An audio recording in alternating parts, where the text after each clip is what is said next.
Guys, अगर रात army ना होती तो मैं बच नहीं पाता। मैं अकेला आया था, सोलो। रहती है ना, चाय पिलाते हैं कंटिन्यू। वो चाय के लिए गिलास धुलने हैं, तो भैया गिलास धुलने के लिए आए हैं।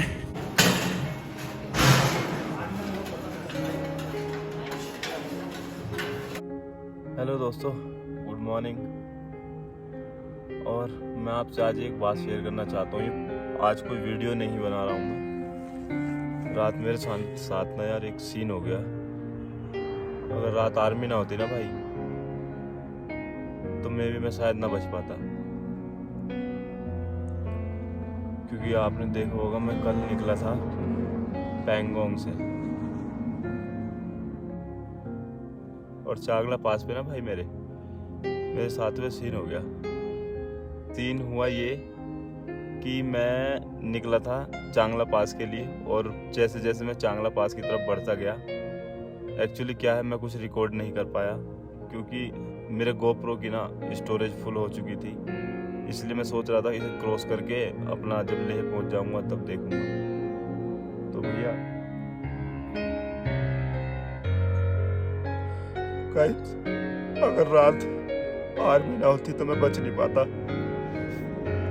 मैं अकेला आया था, सोलो। और रात में जैसे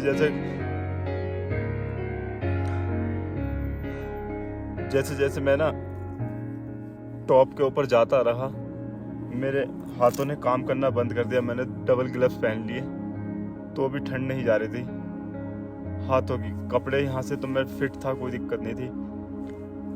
फिर जैसे जैसे ऊपर चलता गया, ब्लैक आइस हो रखी थी सारे में ब्लैक आइस हो रखी थी। और फिर भैया मैं वहाँ से जब ऊपर चढ़ा ना, तो बाइक क्या करने लगी, स्किड करने लगी। जब थोड़ी सी स्किड करके बची तो मैंने बाइक रोक ली। भैया बाइक रोकते के साथ ही ना बंद हो गई यार। और ये बातें मैं आपको इसलिए बता रहा हूँ क्योंकि तो इस कहानी का आपको एंड में पता चलेगा। भैया मैं जब चांगला पास पे ऊपर चढ़ा, मेरी बाइक हो गई बंद। और बाइक बंद हो गई, मुझे घबराहट सी होने लगी कि यार अब कैसे चढ़ाऊँगा, और नीचे को जाऊँगा तो बाइक स्किड हो जाएगी। सामान इतना सारा है, बाइक अगर कहीं गिर जाए तो खड़ी नहीं हो सकती मुझसे अकेले से। मैं एक्चुअली मुझे ना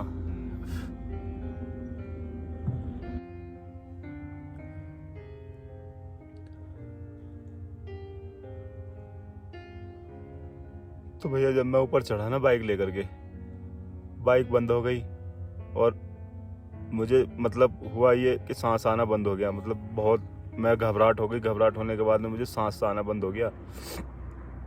और जब सांस आना बंद हो गया तो मुझे ये पता नहीं चला कि मैं कहाँ हूँ कहाँ नहीं हूँ। मैं आई थिंक मतलब मैं बेहोश हो गया। और भाई मुझे नहीं पता, मेरी आंखें खुली नीचे एक बेस कैंप के पास आकर के।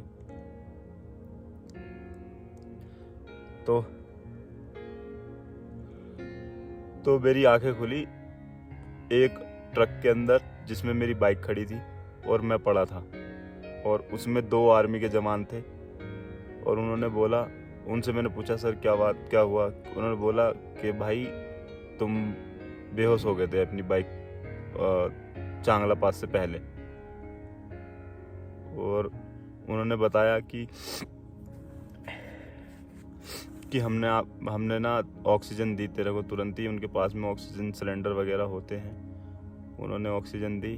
और नीचे जब हम आ गए, मुझे याद नहीं है कौन सा बेस कैंप है वो, मतलब चांगला पास से नीचे उतर के आ गए थे। अब ये पता नहीं कौन सा बेस कैंप है। वहाँ पर उन्होंने मुझे तसल्ली से देखा और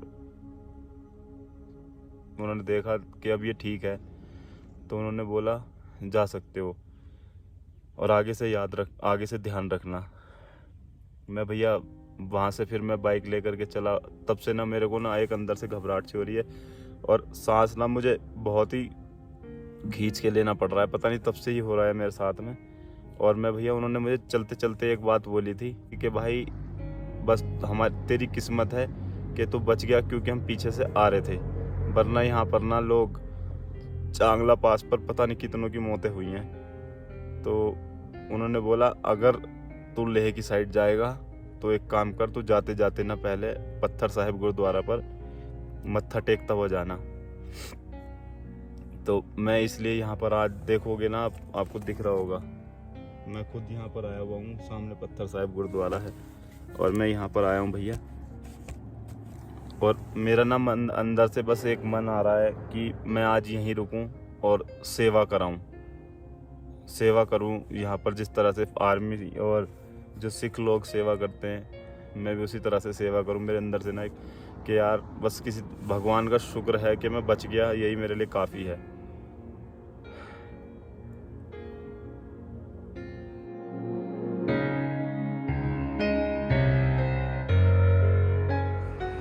तो चलो गाइस, नहा लेते हैं पहले, नहा धो करके तब काम में जुटेंगे। फ़िलहाल ना नहाने के लिए जा रहा हूँ मैं और मिलता हूँ आपको नहाने के बाद में। देखो भाई, आज ना मेरा बोलने का बिल्कुल भी मन नहीं कर रहा है, बशर्ते बोलना पड़ेगा क्योंकि आपसे बात करना बहुत ज़रूरी है। तो ये लो भैया, नहा धो करके तैयार हो गए हैं और एक नई एनर्जी सी आई है। पीछे की सारी बातें भूलने की कोशिश कर रहा हूँ मैं और अब आज कुछ नया करने की कोशिश करूँगा। तो भैया चाय पी ले, चाय के साथ में रस खा लिया, यानी कि नाश्ता कर लिया है और फ्रेश भी हो लिया है, नहा भी लिया है, सारे काम कर लिए। अब चलते हैं सेवा करने के लिए। तो चलो फटाफट चलते वहीं पर। तो भाई लोग, अभी फ़िलहाल मैं जा रहा हूँ लंगर खाने के लिए, क्योंकि लंगर जो है वो चलता है 9 बजे तक, फिर 11 बजे स्टार्ट हो जाता है। मतलब पूरे दिन चलता है, लेकिन 1-2 घंटे का ब्रेक लेते रहते हैं बीच बीच में। तो सबसे पहले चल रहे हैं करके आते हैं लंगर और उससे के बाद आपसे मिलेंगे। तो भैया लंगर भी कर लिया है और लंगर में हमने खाया चने की सब्जी थी और रोटियां थी। 2 रोटी खाई, खाने की इच्छा नहीं हो रही थी क्योंकि कल रात से ना मन उखड़ा सा हो रहा है यार। बीच बीच में ना वही दिमाग में आई जा रही बात। तो भैया अपन लोग जा रहे हैं अपने कपड़े वपड़े धोने के लिए, क्योंकि लगभग ज़्यादा नहीं तो 10 दिन से ये कपड़े वो रखे हैं गंदे, जितने भी गंदे हैं ना कपड़े वो सारे के सारे। और ये भाई भी गुरुद्वारे में मिले हैं, इनका भी एक चैनल है। चैनल नाम क्या है अपना? मेरा चैनल का नाम है शोभित कलेक्शन ब्लॉग्स। तो गाइस कीप ऑन सपोर्ट। अब ये सपोर्ट बनाए रखना। भाई ना कंधे पे बैग टांग करके पैदल यात्रा कर रहा है। अभी केदारनाथ से वापस आया है और अब लद्दाख कर रहा है, तो सपोर्ट बनाना भाई। भैया देखो, ये अंदर तो आ गए, कपड़े धोने के लिए आए हैं और मशीन रखी हुई है। अपने को मशीन चलानी आती नहीं, आज तक हमने कपड़े धोए नहीं, तो बस मशीन चला रहे हैं।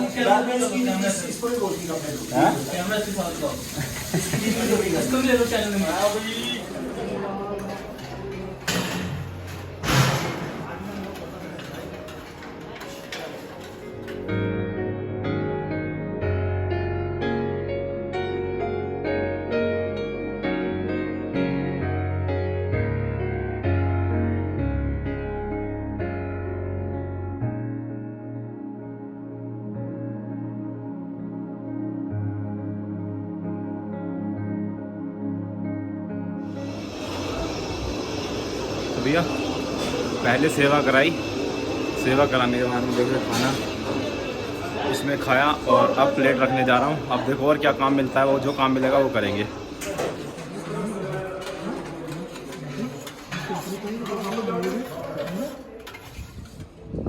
तो गाइस, इतनी देर सेवा करने के बाद में अब एक चाय पीने का मन किया, तो चाय पीनी स्टार्ट कर दी है।